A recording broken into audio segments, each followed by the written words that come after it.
pagpupuri, Lord God. Hallelujah, Lord God. Sa habang ito, tinataas ko sa iyo ang mga instrumento na iyong gagamitin, Panginoon, maging ang magkakayag ng iyong banal na salita, Lord God. Dalangin ko po, Panginoon, na tanging mga salita mo lamang ang mamutawi sa kanyang mga labi, Lord God. At patuloy pagpalain, Panginoon, ang bawat isa na makakapakinig ng iyong salita, Panginoon. Dalangin ko po, Lord God, na magkaroon po ito ng buhay, Lord God, sa mga puso ng mga makikinig, Lord God. At ikaw po, Panginoon, ang kanilang makilala, Panginoon, sa kanilang mga buhay, Lord God. Bilang Diyos, Panginoon, na kung saan siyang nagpo-provide sa amin, Lord God. Bilang Diyos na siyang patuloy na nagmamahal sa amin, at bilang Diyos na siyang patuloy na nag-iingat, Lord God, sa mga panahon ito, Panginoon.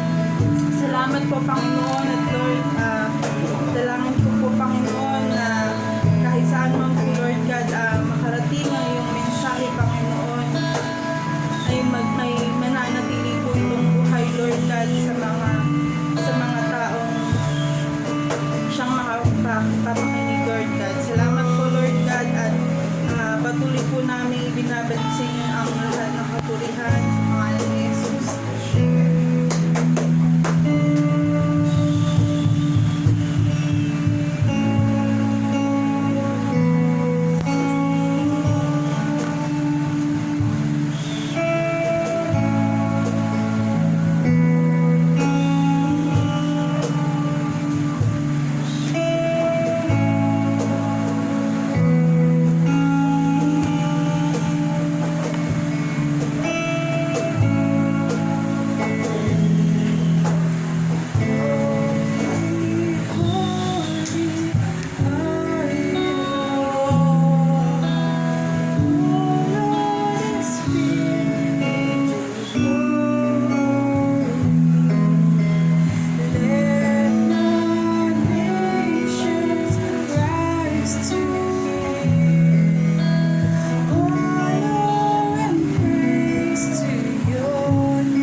Hallelujah, Jesus.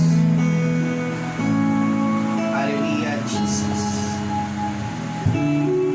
Thank you, Jesus.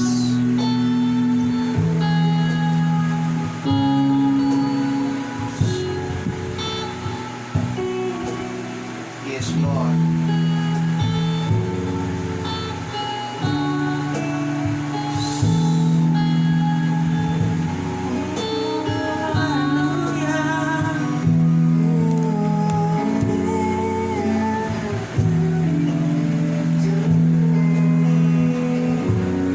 Yes, hallelujah, Jesus. Dakilang Diyos, nagpapasalamat kami sa hapon ito muli. Kami ay dininig mo sa tahanang ito, maging Panginoon sa YTC ni Forever Mind at sa kanyang mga mahal sa buhay, Panginoon. Salamat sa pagyakap mo sa bawat isa at sa bawat nanonood, Panginoon, sa hapong ito. Kung saan, Panginoon, Ikaw ang kanilang tinataas sa kanilang buhay, nilalaman ang kanilang puso, Panginoon. Kagaya ng awitin ito, Panginoon, mula sa langit, sasambahin ka namin, pupurihin ka namin, itataas ka namin, ipagsisigawan namin ang dakilang pangalan. Salamat po, Diyos, sa kagalingan na patuloy mong ipinagkakaloob, Panginoon, sa lahat ng may karamdaman. At salamat din sa kapayapaan, Panginoon, doon sa mga taong nagugulumihanan, nabibigatan sa kanilang mga dalahin, Panginoon, na kung saan nanghihina ang kanilang kalooban. Sa hapong ito, Panginoon, salamat sa pag-comfort mo sa bawat isa na kung saan nanghihina dahil sa kaganapan sa panahon ito. Salamat, O Diyos, sa mga oras na ito na kung saan binibigyan mo na sila ng kagalakan sa kanilang mga puso. At patuloy mo silang binibigyan, Panginoon, ng pag-asa na Ikaw lang ang Diyos. Wala nang iba. Sa hapong ito, muli, Panginoon, nais namin na sa aming kalagitnaan ay makilala ka namin ng lubusan. Hindi lamang sa Pilipinas, Panginoon, kundi sa lahat ng bansa na nanonood ngayon. Na mula pa lang ng linggo, Panginoon, ay inihanda mo na ang kanilang mga puso upang sa mga oras na ito, Panginoon, na sila ay naghihintay ng iyong pagdating sa kanilang mga buhay, ay patuloy kanilang maranasan at patuloy, Panginoon, na madaman nila ang iyong dakilang pag-ibig. Kaya sa mga oras na ito, O Diyos, hayaan mo sa iyo namin ipagkatiwala ang katagumpayan ng gawain ito. Hayaan mo, O Diyos, na pagpalain mo ang YTC ni Forever Mind, Panginoon, na kung saan ay siyang ginamit ngayon, Panginoon, upang parangalanan yung dakilang pangalan.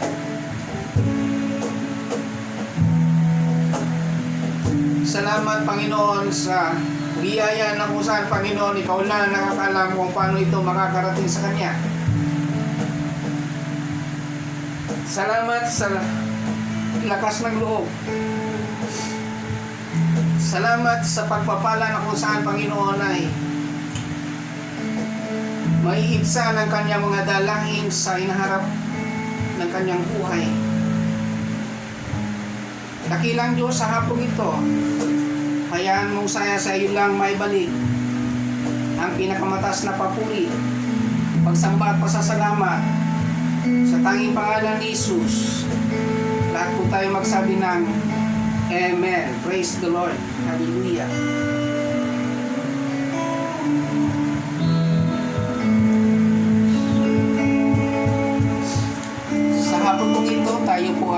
magbasa sa aklat ng Matthew, chapter 24. Umpisan po natin sa verse 4.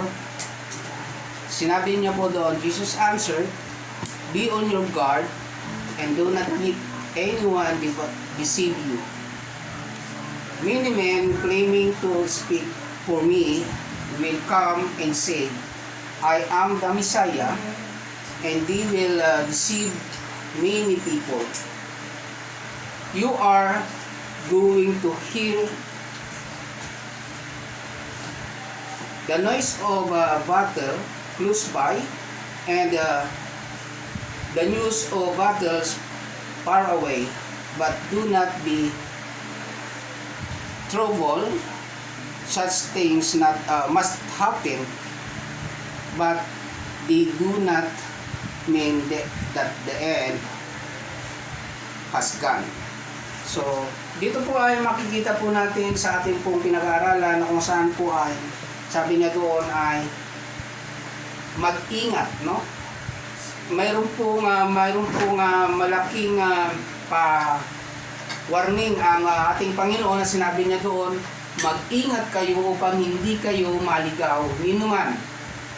Sa marami paparito sa pangalan ko at magpapanggap na sila ay Kristo. At marami silang maililigaw. Makakarinig kayo ng mga labanan, makakakita ng mga digmaan sa iba't ibang dako, ngunit huwag kayong mabahala dahil talagang mangyayari mga yan. Bagamat hindi pa yon ang katapusan ng mundo. So dito po ay mayroon pong isang bagay na kung saan po ay gustong ipakita sa atin ng Panginoon sa ating pong pag-aaral na pinagatan ko pong spiritual defense. So, bago po tayo magpatuloy, gusto ko po munang ibigay sa inyo kung ano yung nais ipakita sa atin ng defense, no? Sabi niya doon, defense is meaning protection at wala pong mayroon pong tatlong mayroon pong tatlong bagay sa legal at sa military, then ito po sa sports, then ito pong spiritual ay hindi po yan isinama doon sa defense, no?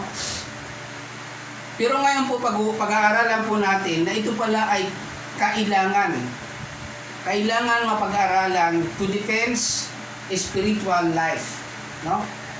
So dito po ay karamihan nagtitrain po ang lahat para sa sarili, no? At wala pong inilagay sa, lalo na pagka sa military defense, wala pong inilalagay dyan na hindi well trained. Lahat po yan marunong, lahat po yan bihasa, no? At doon po sa sinasabing defense ay mayroon pong guard, may bantay. Hindi po pwedeng nakakita ka na po ba ng kampo na may gate at walang bantay? Kahit nga po walang gate, may bantay pa rin, no? So yun po yung pag-aaralan po natin. So sabi niya dyan sa defense, the doer, siya po ay gumagawa dapat, no? Kapag ikaw ay nakaisa sa defense, dapat ikaw ay may ginagawa o mayroon kang gawain, no? Na kailangan mong gampanan as a defense, no? Ganon din po sa spiritual, mayroon po tayong gagawin. Mamaya po ay pupuntahan po natin yan bago po tayo doon. Sabi niya next, expectation. Ano ba yung expectation? Ano ba yung pananaw natin? No? Ano ba yung gusto nating makita? Siyempre, kung ikaw ay kasama sa defense, gusto mo makita, lagi kang secured. Lagi nga matibay yung dinidipinsahan, no? Mamaya po pupunta tayo sa basketball. Yan po, di ba, yung lagi sinisigay na defense, no? So, pero dito po ay iba ang ipakita sa atin ng Panginoon tungkol po doon sa defense. So, followers, no? Followers, tagasunod. Sa isang matagumpay po na defense, kailangan pong lahat yan sumusunod, no? Sumusunod. Then education, inaaral, no? Notify. Kailangan nakikita o nadidetect natin ano ba, no? Experience, no? Then study. No, dito po makikita po natin sa spiritual, mayroon din po. So sabi nga po ng Panginoon sa ating binasa, sabi niya diyan, ang sagot niya ng Panginoon ay mag-ingat kayo.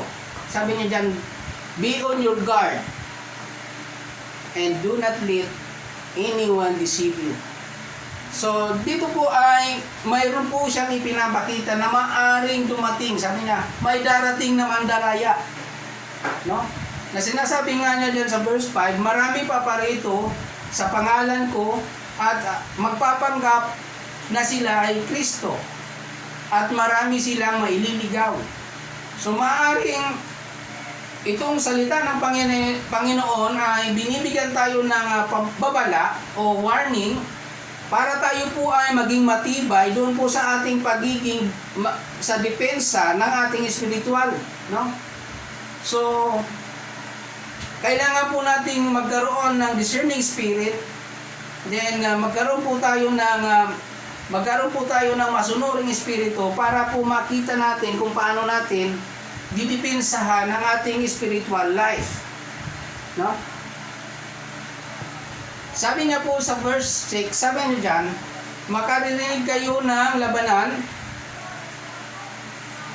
at makakabalita ng digmaan sa iba't ibang dako, ngunit huwag kayong mababahala dahil talagang mangyayari ang mga iyon. Bagamat hindi pa iyon ang katapusan ng mundo. Maglalaban ang mga bansa at gayon din ang mga kaharian, magkakaroon ng tagutom at lilindol sa maraming lugar. Yun pong sinasabi dito na lilindol sa maraming lugar ay nangyayari na po yan last year, 2019, 2020, nangyari na po yan. Yung mga pahiwatig na yon ay naranasan na po natin.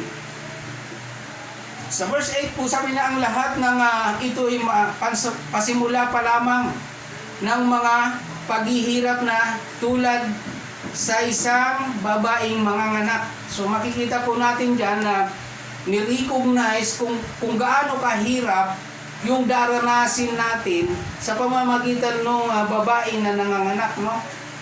Sa mga lalaki po, hindi natin maiintindihan kung gaano ito kahirap, ngunit doon po sa mga sabi nga ng Biblia dyan, doon po sa nagdanas ng firstborn ay naranasan po nila yan yung sa kanilang pagsilang, no? Like the first pain of childbirth. So makikita po natin dyan na mayroon pong kahalintulad ang paghihirap na daranasin ng tao. Ngayon po mayroong paghihirap na dumaan. Masasabi nyo na po ba na ito na yun? Amen. Kung masasabi nyo lang ito na yun, ito ang sinasabi ng Panginoon, be on your guard. Mag-ingat, no? Mag-ingat tayo. Baka mamaya ay maligaw tayo, no? Then, sabi niya dyan sa verse 9, sabi niya, sa mga panahong iyon, kapuputan kayo ng lahat dahil sa inyong pagsunod sa akin. Isasakdal kayo upang pahirapan at patayin. At dahil dito'y marami ang tatalikod sa kanilang pananampalataya. Mapupuot sila at magtataksil sa isa't isa. Marami ang magpapanggap na propeta at ililigaw ang mga tao. Ang kasama ay lalaganap, kaya't manlalamig ang pag-ibig ng marami. Ngunit, ito po yung sinasabi dyan, ito po yung last verse na ating pag-aaralan. Ngunit, ang mananatiling tapat hanggang wakas ay siyang maliligtas. So, dito po papasok yung ating pong pag-aaral tungkol po doon sa defense, spiritually defense, no? So, tingnan po natin yung una po natin na pag-aaral doon sa spiritual defense. So sabi niya dyan, be on your guard to defend your spiritual life. So dito po, pinakita nga po kanina, mayroon pong legal defense, mayroon pong military defense, may sports defense, and ito po ngayon yung pang-apat na nais ko pong i-reveal sa inyo at niloob ng Diyos na ito po ay samahan, no? Yung spiritual defense. So dito po ay makikita po natin kung paano natin didipinsa o poproteksyonan yung spiritual na ipinagkaloob sa atin ng Panginoon. No? At sabi niya nga dyan, sabi ng Panginoon dyan, sa John 15:7, sinabi niya, kung mananatili kayo sa akin at manatili sa inyong salita ko, hingiin ninyo ang inyong maibigan at ipagkakalob sa inyo. Then, yun po yung mga bagay na kailangan po nating makita, yung ano ang ating gagawin, no? To defend our spiritual life. Sabi ng Panginoon, mag-ingat, no? Sa unang kanyang pananalita. At sa uli po nating binasa sa Matthew chapter 13, ang manatiling tapat hanggang wakas ay siyang maliligtas. So, pupuntahan po natin yung kasulatan tungkol po doon sa spiritual defense. Tingnan po natin sa Roma chapter 6.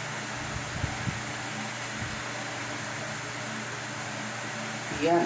Roma chapter 6.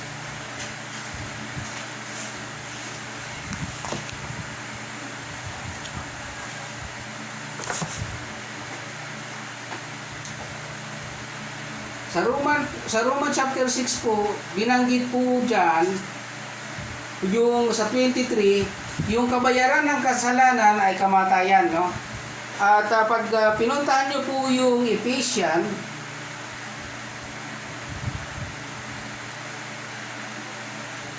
chapter 6, diyan po natin mababasa yung sinasabi diyan na spiritual defense.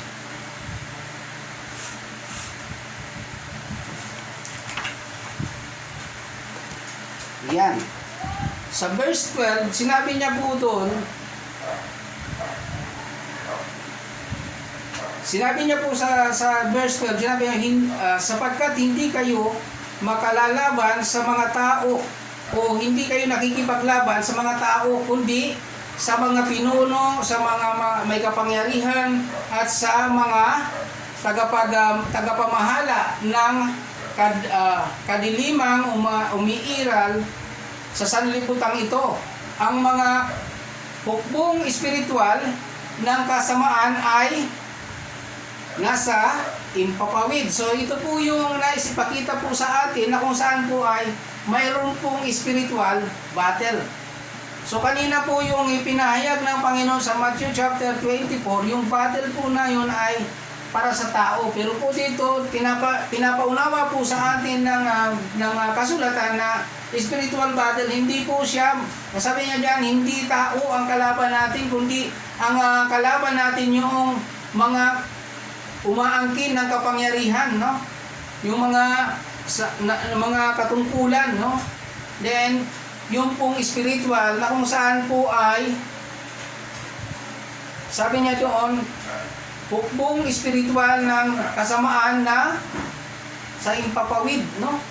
Kaya nga sabi po ng verse 11 ng Ephesians chapter 6, sabi niya doon, gamitin ninyo ang lahat ng kagamitan at sandatang pandigma na kaloob ng Diyos upang mapaglabanan ninyo ang mga pakanan ng Diablo. So ito po yung sinasabi natin na spiritual battle. Kaya kailangan po natin na magkaroon po tayo ng spiritual defense. So kung papansinin po natin, bakit po? Kasi nga po yung kalaban natin, hindi natin nakikita. Na maaari natin nararamdaman, maaari natin na-discern, pero hindi po natin siya nakikita. Kaya ano po yung sinabi dyan? Ang sabi dyan, pinaghahanda po tayo. 13, sabi niya doon sa Ephesians chapter 6 verse 13, sabi niya doon, kaya't isuot ninyo ang kasuotang pandigma na mula sa Diyos. Yun po yung sinasabi dyan na hindi yung mula sa atin, hindi yung mula sa tao, kundi yung mula sa Diyos. No? Marami pong bagay na kailangan po nating maintindihan. Ano ba yung nagmumula sa Diyos? No? Ano ba yung ipinagkakaloob ng Diyos? Mga nakaraan po na pag-aaral natin, pinag-aaralan na po natin yon. At kung papansinin po natin, dito po, bakit po nauna yung mga bagay na yon?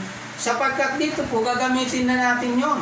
Sinasabi ng 13 na kung saan po ay isuot natin yung mga kasuotang pandigma mula sa Diyos. Ano po yun? Ito po.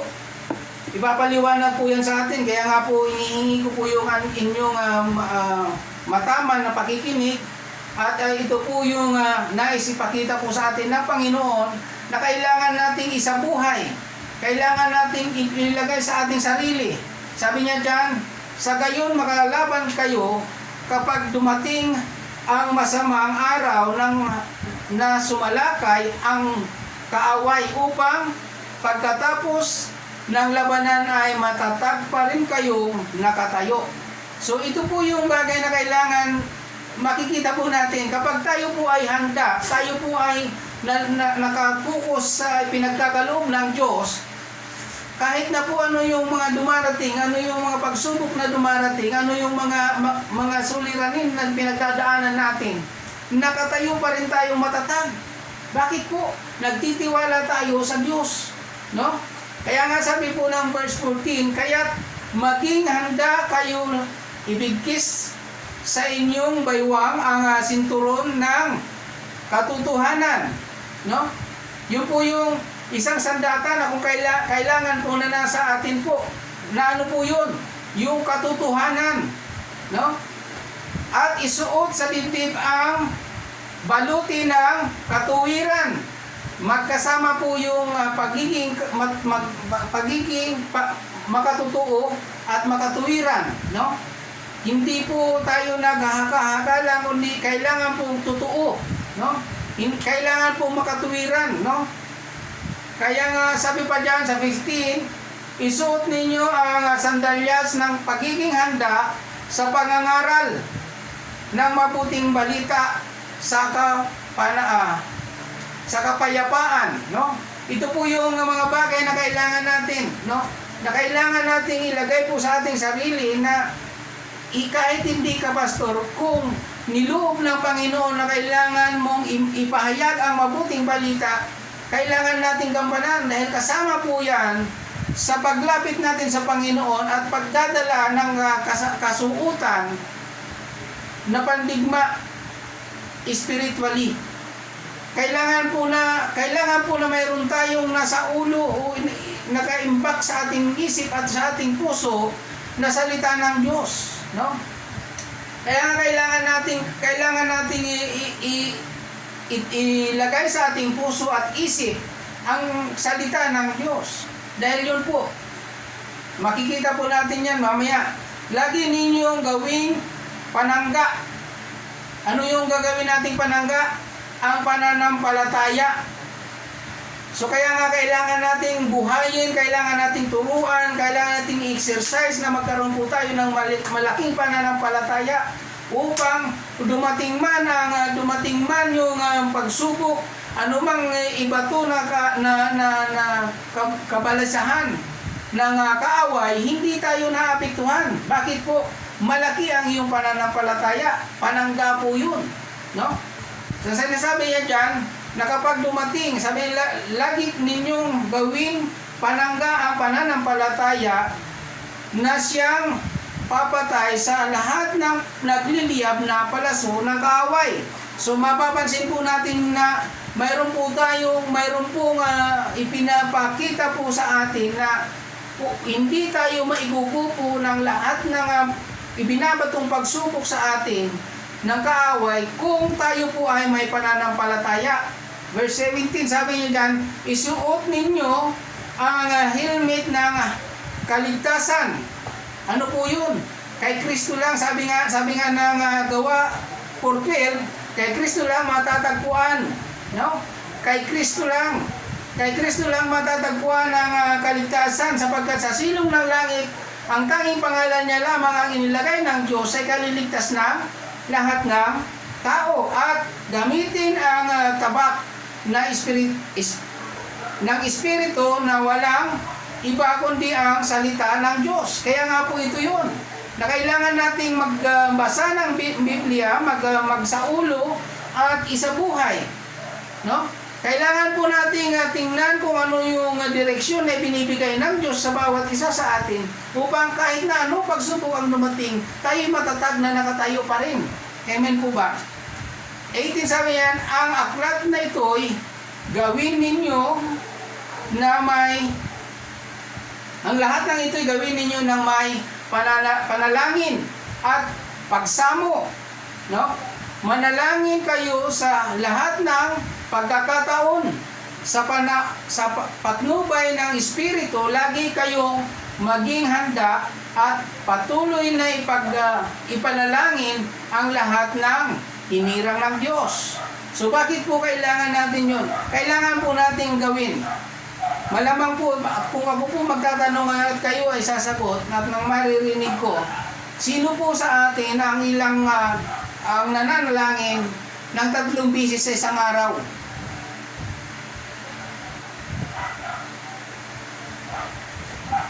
Walang nag-type ng amen.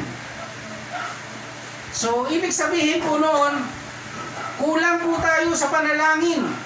No? Na isang sinasabi ng kasulatan na sa spiritual defense po ay ito'y napakahalaga, yung panalangin natin. No? Na sinabi nga po ng verse 19 dyan, ng verse 6 ng Ephesian, sinabi niya doon, ipanalangin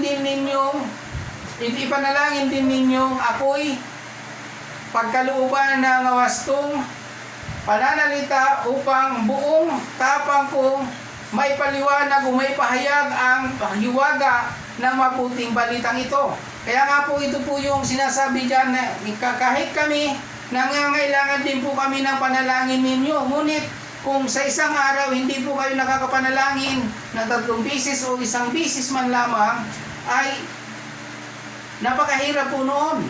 No? Amen po ba? Kaya nga po kailangan po natin isabuhay, isapuso, isaisip na kailangan natin ang salita ng Diyos, sapagkat ano ang sasabihin mo sa Diyos kung wala kang alam na salita ng Diyos? So kailangan po natin impakin sa ating sarili, impakin sa ating buhay, upang yung spiritual life po natin ay maging matatag, sapagkat sabi nga dyan, ang pagkain ng spiritual ay ang salita ng Diyos. Amen po ba? So, babalik po tayo sa verse 11 ng pagbabasa. So, 18 po, babalikan po natin at isa-isahin po natin para makita po natin ano ang kailangan natin upang magkaroon po tayo ng spiritual defense. Sa 18 po, sinabi yan, ang lahat ng ito'y gawin ninyo. Sinabi niya po dyan, ninyo, hindi po gawin mo pastor, gawin mo brother. Kundi sinabi niya, gawin ninyo, ibig sabihin, lahat tayo, tulong-tulong tayo. No? Na sinasabi niya, na may panalangin. So kung isa lang po ang nananalangin sa napakarami, medyo mahirap po yun. Amen po ba? Mas maganda kapag lahat po, sabi nga, sa isang pagsama-sama ng pananalangin, anuman yung kailingan, ay ipagkakaloob ng Panginoon. Amen po ba? At sabi niya dyan, pagsamo. Sa ating panalangin, kailangan po mayroon po tayong tinutumbok na isasamo natin na kailangan bago natin bitiwan ay nakikita natin na ipinagkakaloob na ng Panginoon. Amen po ba? So kailangan po natin magkaroon ng maayos na panalangin. Sabi niyan, manalangin kayo sa lahat ng pagkakataon. So hindi lang pala sinabing manalangin tayo pag may gawain o manalangin tayo pag nasa bahay, kundi kung may pagkakataon ka kahit nasa labas ka, pwede ka manalangin.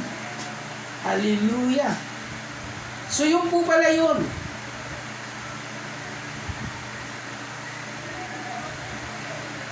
Ito pa, sabi nga yan, sa patnubay ng Espiritu. Sa patnubay, hindi po sa sarili mo lang na kagustuhan. Kaya nga sinasabi dyan na kung may pagkakataon. Sapagkat kapag ang Espiritu, ang inaasahan natin sa ating buhay, ay bibigyan at palaging mayroong magandang pagkakataong ipagkakaloob sa atin. No? Lagi kayong maging handa. Sino po ba yung laging handa? Hallelujah.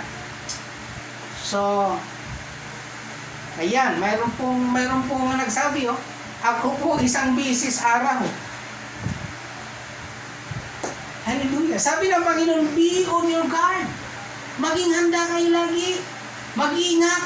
No? Kaya nga sabi nga, ay kailangan nating makita na isa sa defense, hindi lang pala sa military, hindi lang sa legal, kundi hindi lang sa sports, kundi mayroon palang spiritual. At yung spiritual po, yung napakahalagang bagay. No? Kasi titingnan po natin dito, marami po tayong kailangan makita. Sabi niya, lagi dapat tayong handa. Ako po, marami rin akong nakita mga tao na kung saan ay mananampalataya. At minsan po mayroon isang mananampalatayang grupo na humanga po ako sa kanilang determinasyon pagdating po doon sa kanilang pananampalataya at pagsamba. Na kahit sila ay naglalakad, pagdating ng oras ng kanilang pagsamba, hindi po yan gagalaw. At sila po talaga ay sumasamba na mula sa puso. Ito po yung sinasabi na kung saan ay para bagang kailangan din natin gawin. Sabi nga niya, lagi tayong handa. No? Sabi niya, lagi kayong handa. Hindi lang sinabing ako lang maghanda. O hindi naman sinabing siya lang maghanda. Kundi, sabi niya, kayo. No? Lahat tayo. Lahat ng tao. No? Maging handa. Kaya nga, ang warning po ng Panginoon sa chapter 24, verse 4 ng Matthew, sinabi niya, be on your guard. Mag-ingat kayo. Amen po ba? At kung hindi tayo magiging handa, kapag hindi handa ang tao, hindi siya makapag-iingat. At sabi niya dyan, patuloy na ipanalangin ang lahat ng hinirang ng Diyos. Amen po ba? Lahat po tayo hinirang ng Diyos. Kaya nga dapat po tayong lahat ay nagpapanalanginan. Amen. So salamat po doon sa nananalangin ng isang bisis at kailangan, at sabi ko nga po dyan, ang Diyos, kapag siya ay naranasan mo, hindi lang isang bisis, isang araw ikaw mananalangin. Amen. So ano pa yung kailangan natin aralin? Sabi po ng 17, pabalik po tayo hanggang sa chapter 11, no? Ng Ephesians chapter 6. Isuot ninyo ang helmet ng kaligtasan. So ano po yung naisipakita po dyan? Ano po yung helmet ng kaligtasan? No?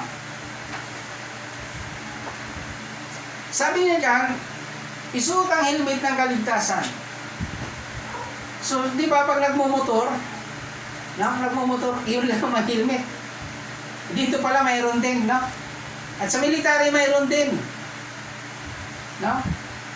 Pero dito pala sa spiritual mayroon din. Ano po yung kailangan nating isuot?